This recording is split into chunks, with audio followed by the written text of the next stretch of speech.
Reliability means to me that we provide the essential service that PWC distributes to its customers in the most effective way possible. Our power supply contract adds stability to both the reliability of our system and also to the rates that we charge our customers.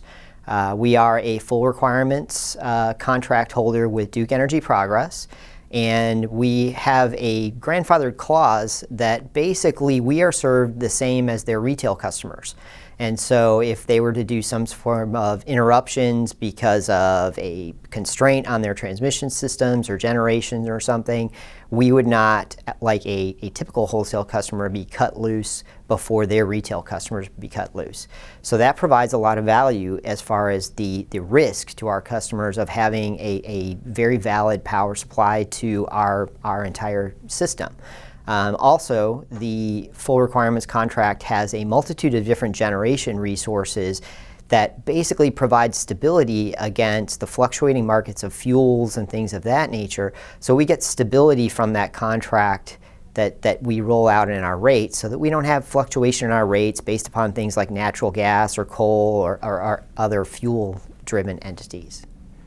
PWC has 3 points of delivery where we bring in power from Duke Energy Progress at 230,000 volts, and then we step that down into a sub-transmission network that is 66,000 volts that feeds approximately 33 substations that then distribute power to our customers. Those 3 points of delivery give us redundancy in that if one goes out because of an outage on the transmission system or a failure of equipment, or even if we have to take one out in order to do maintenance or capital improvements to improve the reliability of those systems, that we have the capacity in the other two to basically serve all of our load without any of our customers being affected in any way, shape, or form. The Butler-Warner generation plant has been a tremendous asset to PWC since it was constructed. Butler-Warner has consistently produced electricity at a certain stable rate for the customers of PWC, and now actually acts as somewhat of a peaking unit for Duke Energy Progress and still provides value in that we are paid to have that unit available and ready by DEP to provide that service. So Butler-Warner has been a tremendous asset to the customers of PWC by keeping that value and our rate structures being very competitive with all the utilities in North Carolina. If we're talking about something like a natural disaster that has a very high impact, like a hurricane, our restoration plan basically lines out the most critical loads that we have on our system to be the priority. So for us, in order to maintain potable water and to make sure that we don't have overflows of our wastewater treatment, the way that a hurricane impacts our system and the restoration that follows that would be that we would address the water and wastewater plants first in order to maintain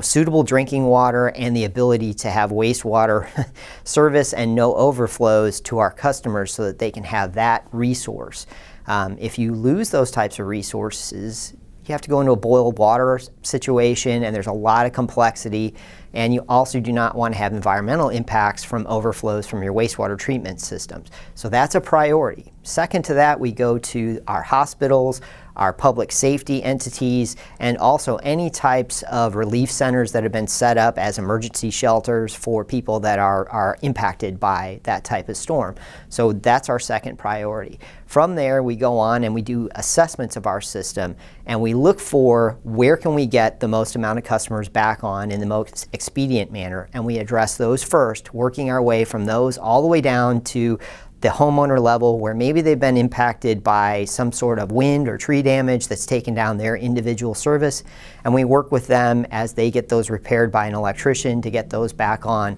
And that's basically from the biggest to the smallest as we go through the restoration process from a really large storm. Normal storms, we don't see that type of impact, so traditionally you're prioritizing based upon how things dispatch, working your way from your substations out to those individual customers, like when we have a thunderstorm or a straight line wind event, getting the sub-transmission back up, the distribution back up, and then down to the customer service level.